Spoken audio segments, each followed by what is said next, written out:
Bismillah ar-Rahman ar-Rahim. Assalamu alaikum and welcome to the program. I'm back. My name is Julie Alli, and of course I'm with you on the Thursday mid-morning talk right here on Salam Media.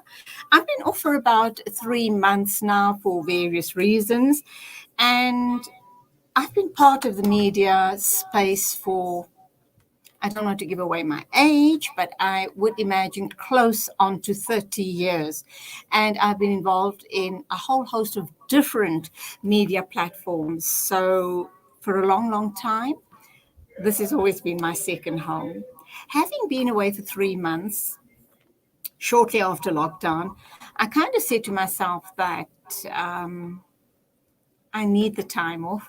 I'll treat it as a sabbatical, and inshallah, I will be back soon. And alhamdulillah, I'm back, my first day back after a 3-month absence. And wow, is it good to be back. Now, there's been a couple of things going on in my head, and I kind of wondered, having been in this space for almost 30 years, on and off, having been given this break of 3 months, how will I manage? Am I going to be nervous? Will I kind of just dive into the deep end and pick up from where I've left off? Will I have forgotten stuff? And am I going to be comfortable? Am I going to trip up? And those are the kind of questions, going through my head. But I walked into the doors here at Salam Media this morning, and alhamdulillah, it felt like I've never been away. Shukr, it's been so great to be back and into a very spruced up environment, which I'm very pleased about. I see 1 or 2 new faces here, and no doubt they are a very important part of the structure here at Salam Media, and I so look forward to working with each and every one of them. And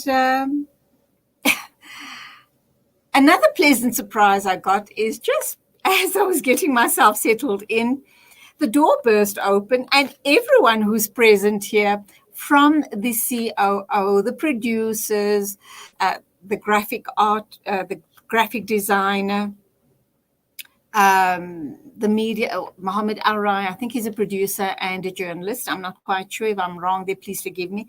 Burst in here and said, welcome back. And they brought me these gorgeous chockies. I love chockies. It truly makes me feel so very special. And of course, which girl can say no to something like this? I just feel so privileged. I know that I'm back where I belong, and that is with my Salam Media family. Alhamdulillah, I look forward to many, many, many more happy years of broadcasting. So that's me. That's back at Salam Media, and no doubt Salam Media too will be growing from strength to strength. Now, just before we get to the heart of the matter, the interviews for today, maybe you're sick and tired of hearing this, but I just kind of wondered, what did you think about the American circus? You know what I'm referring to, don't you? The supposed debate between Trump and Biden. I knew that we were going to be in for a comedy show. So, of course, got up at the crack of dawn and started watching. And undoubtedly,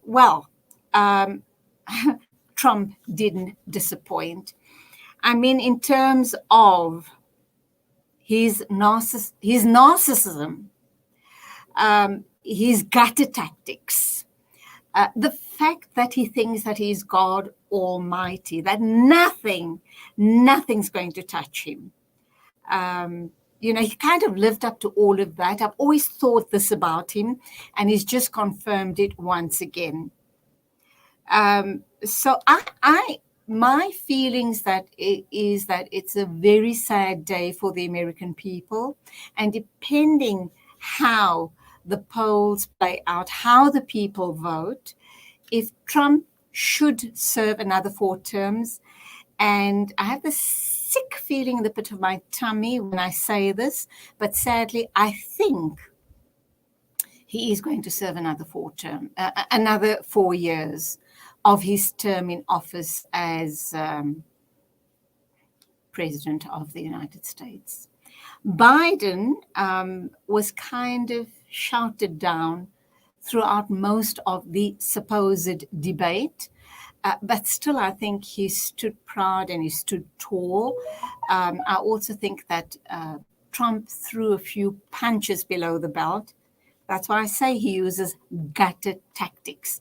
With all of the money in his world, he lacks the one or a few main ingredients, and that is class, respect, and dignity. So Trump, don't think you're watching the show. But if this gets to you, you could have all of the money in the world, but you lack dignity, class, respect, moral ethics, and sadly, money can't buy any of that. So that's my 2 cents worth of what I needed to get off my chest this morning.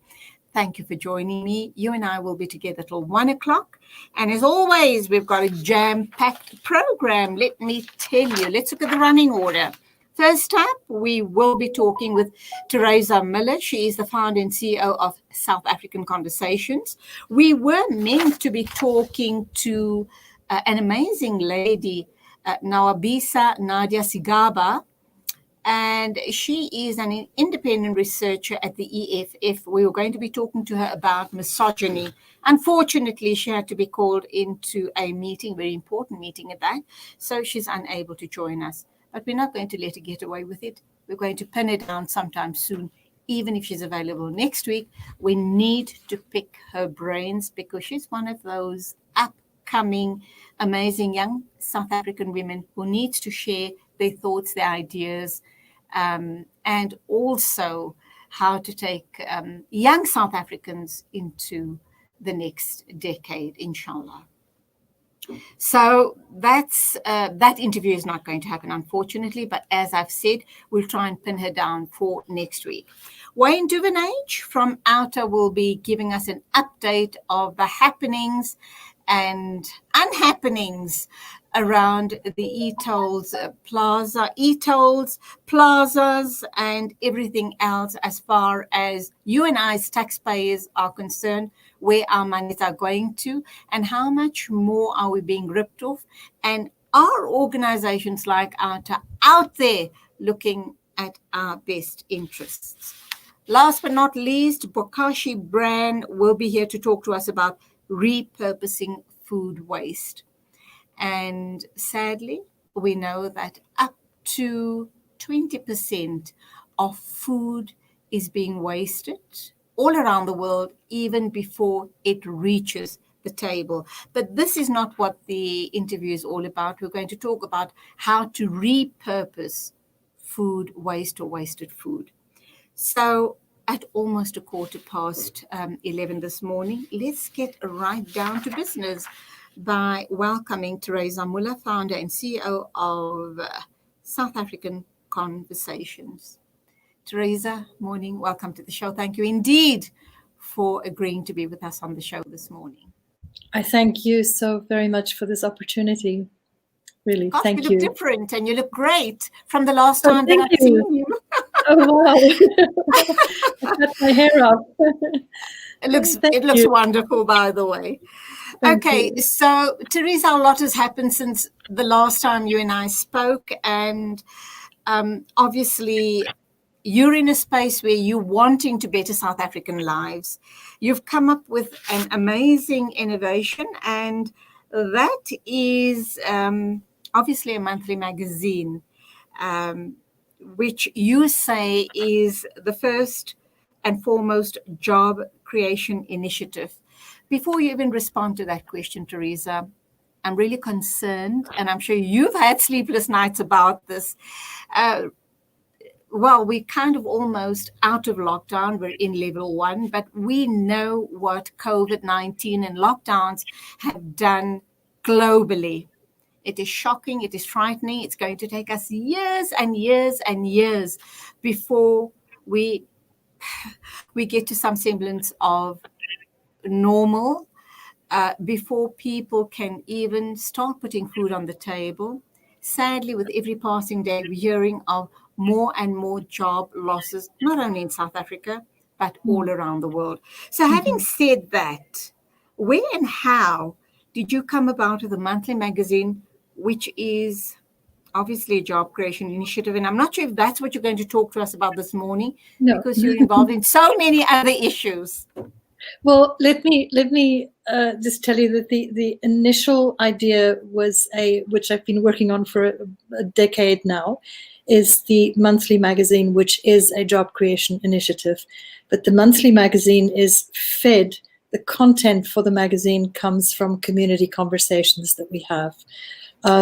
So we partner with organizations that are interested in partnering, like Brahma Kumaris, for instance, some of the churches in South Africa we partner with to have those conversations. Sorry, this is disconcerting not seeing you, so I'm talking to myself on the screen.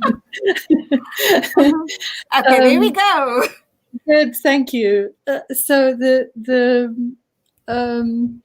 magazine is basically, I mean, if you think of it as a magazine, all kinds of questions come up, like why are we printing in the age of the internet? And so let me address that first, because especially now with COVID, everything is being forced online. So all of the access to information, a lot of the publications are closing down, all of the face-to-face interactions that we used to have. So somebody would go to a meditation class, for instance, to find some peace inside of themselves. That is not possible anymore. But the meditation classes are now available online, for instance, okay? So increasingly, everything that we know and all sources of information is going online. So that is why we print, is so that we can have a medium to get critical information to the people of South Africa. So the magazine is on hold at the moment. It is a job creation initiative, as you said. The sellers get 50% of the cover price. And it is a national publication, but COVID literally shut us down. So the magazine is on hold until the coronavirus settles, because the sellers, and they're not street sellers, we engage with malls and places where there's activity. So it's not on the street where people are trying to sell, because it just didn't work. It worked 10 years ago that people could sell on the streets, but there's too much resistance against that because people are scared and fearful. And there's too much competition of people vying for interest, wanting to beg for money or sell Coca-Cola or sell whatever on the street corner. So our sellers sell inside enclosed spaces that we have agreements with, malls, markets, etc. But that's not possible because it requires close interaction with the buyer and the seller. So it's on hold. The community conversations are likewise on hold because it is something that simply can't happen at the moment. We will probably do some version of the community conversations online, but the entire reason why I started this is to give voice to the people at the bottom, because there are enough platforms for everybody in South Africa, who is articulate, who has money, who has equipment, who has access to things to make their voices heard. This is an opportunity for people who do not get out of the townships, who are unemployed, because it is a segment of our society that is completely, they sidestepped, and they have no voice.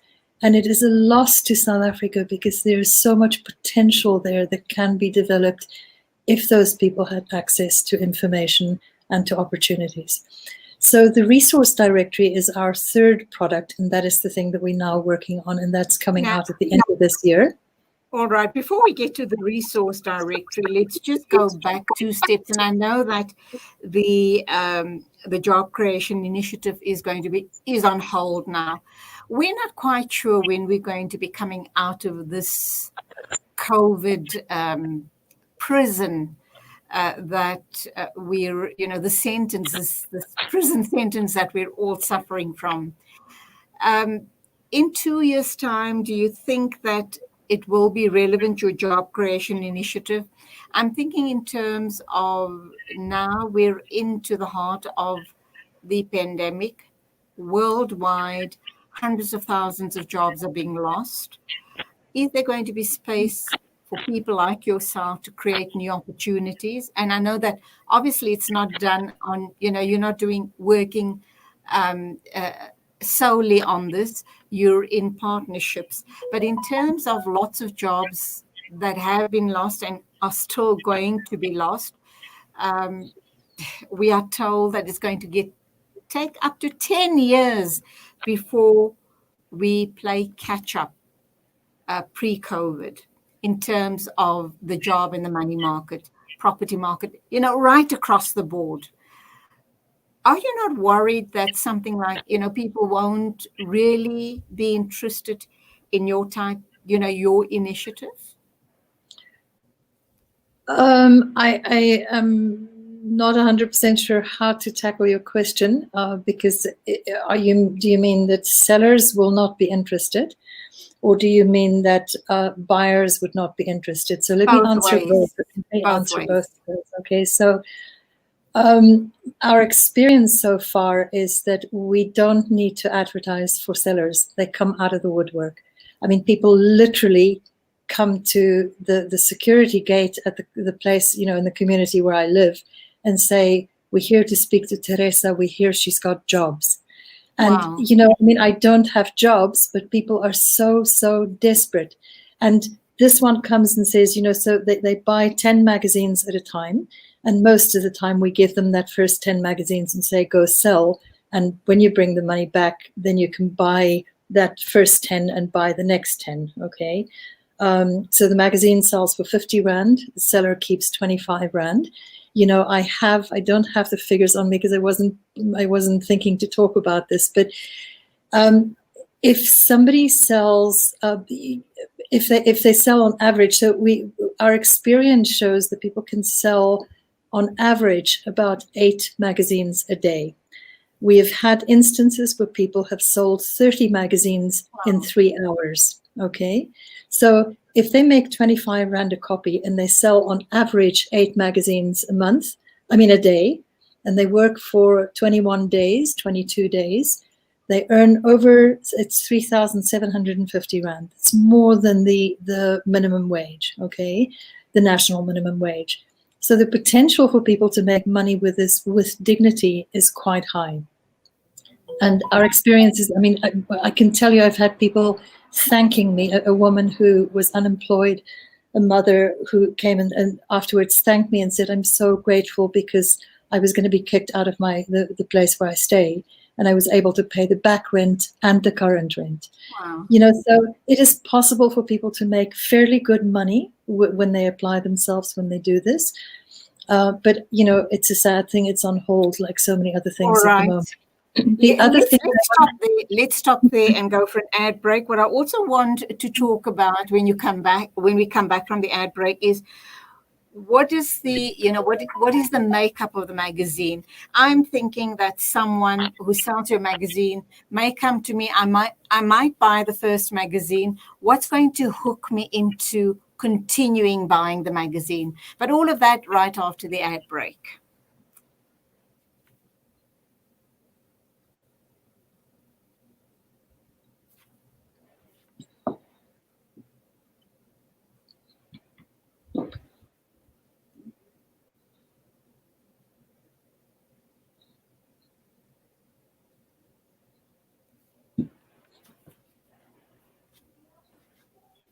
We guarantee you a unique and friendly shopping experience for the entire family. Visit our new branch in Overport at 202 Kenilworth Park, Brickfield Road. Open 7 days a week with ample parking and no.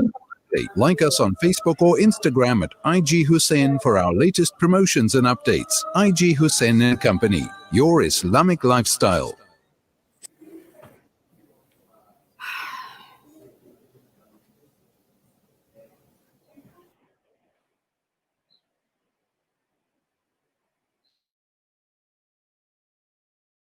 And a range that speaks for itself. 224 Brickfield Road, Overport, Durban. Fabric Direct, definitely worth a visit. They say breakfast is the most important meal of the day, yet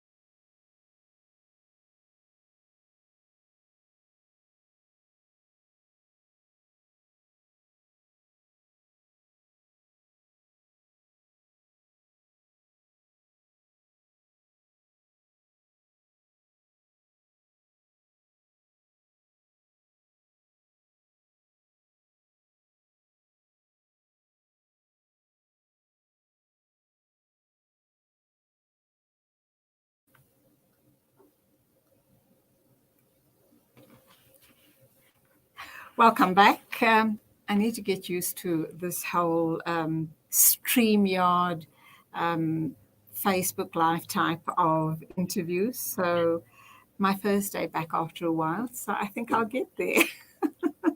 All right. So we are talking with Teresa Miller. We're talking about her online magazines. And the question I put to her before the ad break was, what is it that's going to hook me into buying these magazines on a regular basis? Back to you, Teresa. Welcome back. Thank you so much, Julie. So I just want to say it's not an online magazine at all. I beg your pardon. Okay. It is only available in print, and Right. think of it as a beaded elephant, okay? It is a product that is being made available for people to sell, and they earn half the price of the item. So it is a job creation initiative. It happens to be a meaningful job creation initiative because the content of the magazine addresses issues that we struggle with as South Africans. And it starts always with a narrative. So we tell the story that comes from the community conversations that we have, where you know, somebody tells their story about how they've grown up and what they struggle with and whatever. And out of that comes, this is the picture that most probably affluent South Africans are completely unaware of. And then out of that comes the information about what can you do if you are in that situation. So if you're the person struggling with that particular condition, or the community, or if you're a concerned onlooker and you would like to help make a difference, what actions can you take? If you're a policymaker, because out of our research comes, you know, out of the conversations come, you know, the government should do this or whatever, that we pass that on into the magazine. Also, what if you're a business? Where can you contribute to helping solve this particular problem for people? Because I think that so many businesses go for the sexy causes, you know, and the things that really deserve so much attention just fall by the wayside because people don't know about that. So, you know, I hope that answers your question about why would people be interested in the magazine. It literally speaks to all of us as South Africans, but it starts with the story from the person at the bottom. Julie, I have no idea how much time we have, but I want to talk about the approximately 10 minutes, yes, and that's where I'm coming to right now. So please go ahead. Just before, if you can, just before we get there, when and how did you happen onto this, these ideas that South African conversations need to happen, and then there's the magazine. Then you talked about your second product, which is free community conversation events, which obviously is not, which I should imagine is on hold for now. It's on hold. It's online. Eventually, you're going to have it on hold. But eventually, going forward, I think you're going to have to apply your mind to having live conversations and online, because our community, you have those people who have access to internet and data, etc., and those people who just cannot afford it. Yeah. And so our intention, as I said earlier, is not to serve the people who have access to the internet. There are so many platforms, there are so many conversations, and increasingly things are moving online. Our commitment is to the people at the bottom of the rung, so you know, of the ladder. It's literally to create opportunities for those voices to be heard that are rarely heard in our society. So, it's maybe we will go online, maybe, but, my commitment is to the physical face-to-face conversations in communities. And it could be that we broadcast those, that is probably what we'll do. But the core commitment is to the voices that are not heard normally.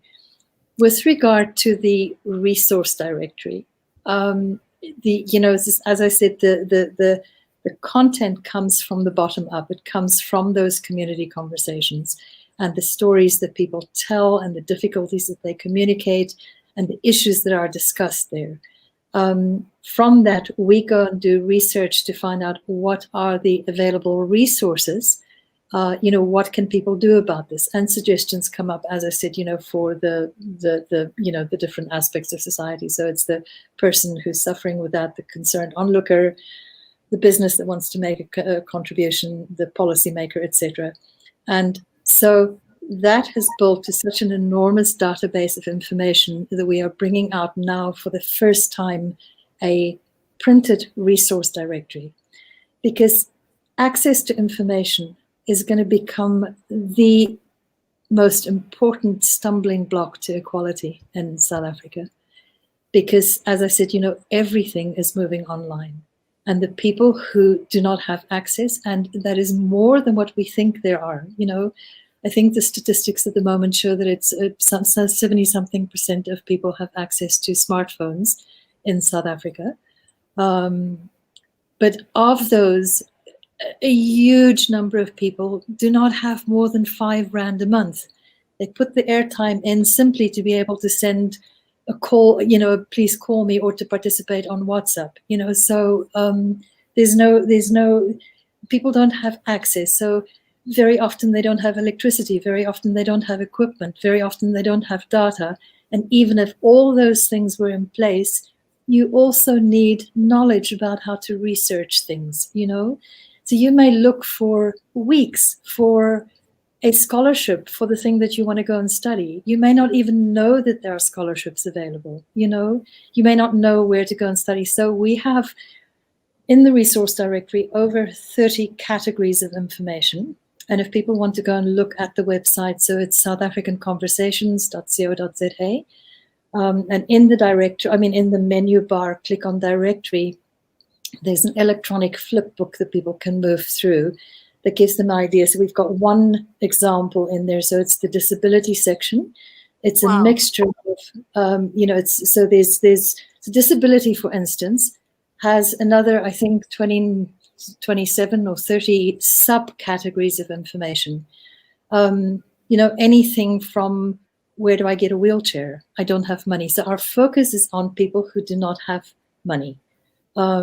What resources are available, but there are resources for everybody in there.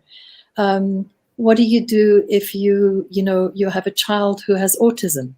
One of the stories that we heard is of somebody who's tied up in a shack, and the article is actually told in that example because it's we have the resource directory, so it's all the listings, and then we also have articles. So there's an article in there about somebody who was tied up and left in a shack with autism, that the child would have been killed ordinarily, but the grandmother, her daughter committed suicide after the husband beat her to pulp because he said that, and he never came back, that she had angered ancestors.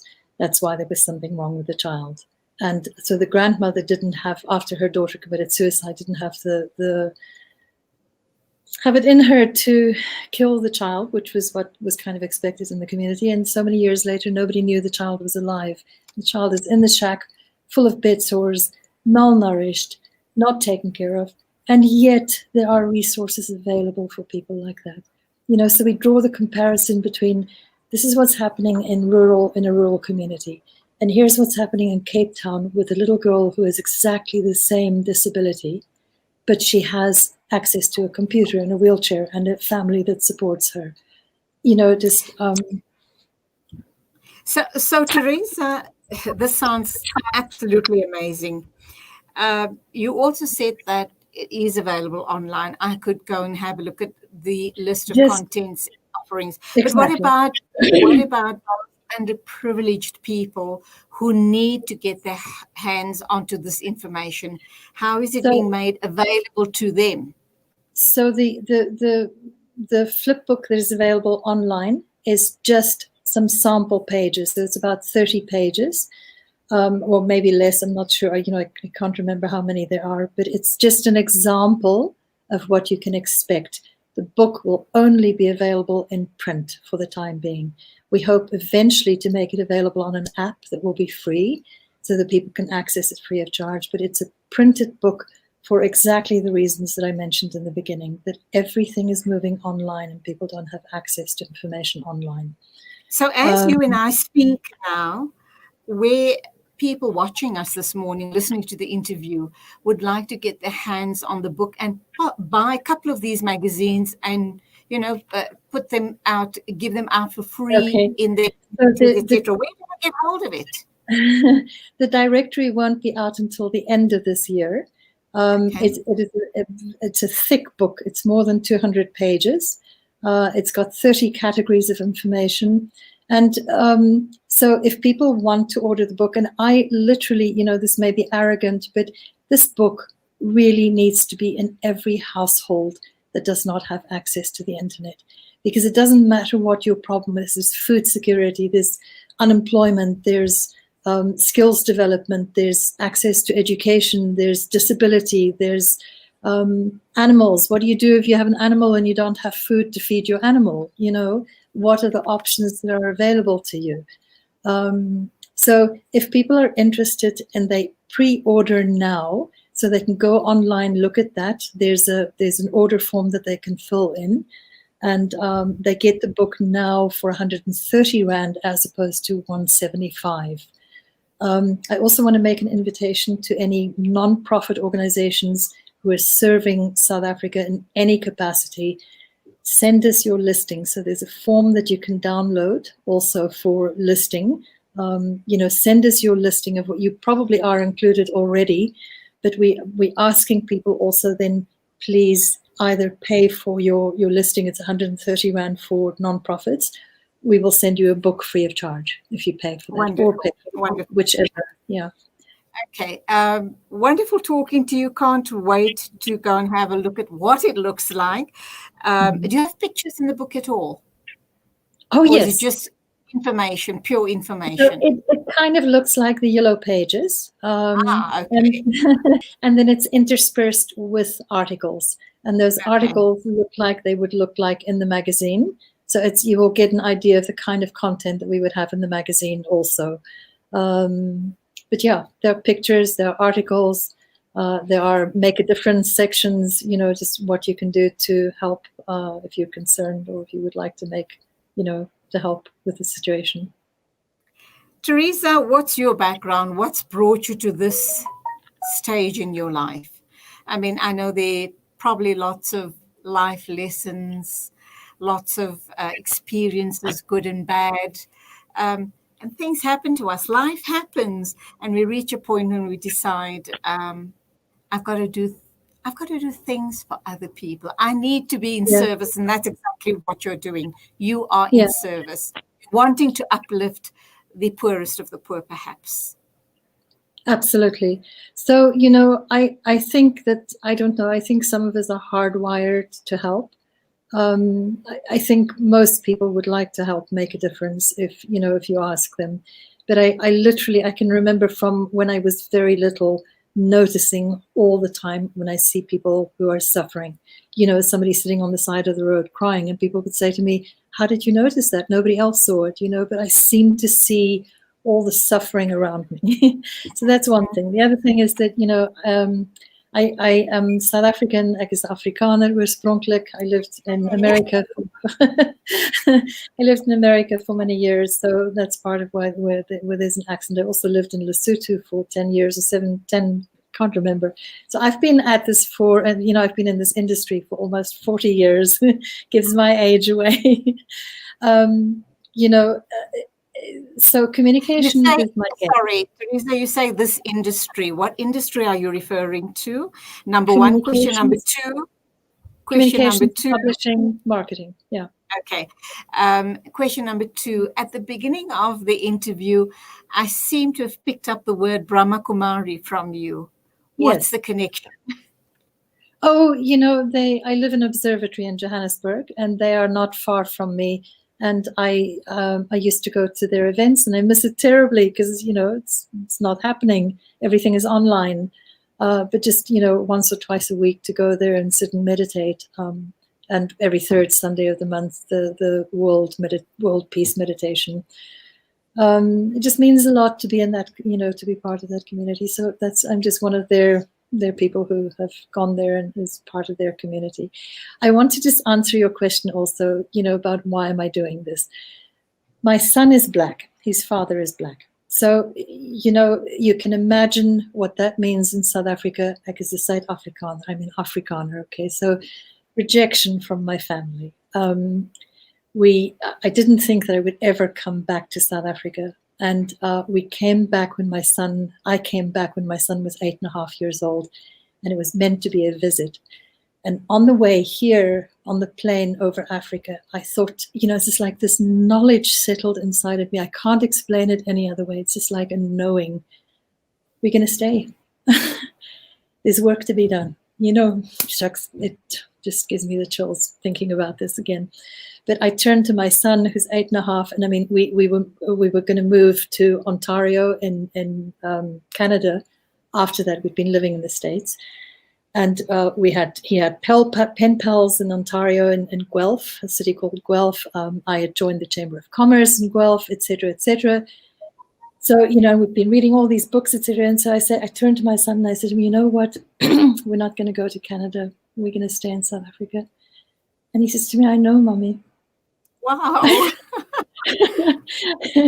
And there was not even a question. It was just, so anyway, I came back, and I think just one of the things that I saw, I mean, South Africa has changed enormously in the last 10, 15 years, enormously. But what I saw when I came back here is that white South Africa had literally shifted from one place to another, and they continued exactly in the same path. It's like, boop, shifted to here, and then I they tell continue. you what, Teresa, that is an amazing story that needs to be told. I'd love to chat with your son as well. And especially with a family like yourself, to talk about unconscious bias. We all have it. How does it impact on our lives? But let's leave that for another time. Very soon, I'd like to have you on again. Thank you indeed. And lots of luck with all of the initiatives. Just give us that website address once again. So it is South African Conversations.co.za.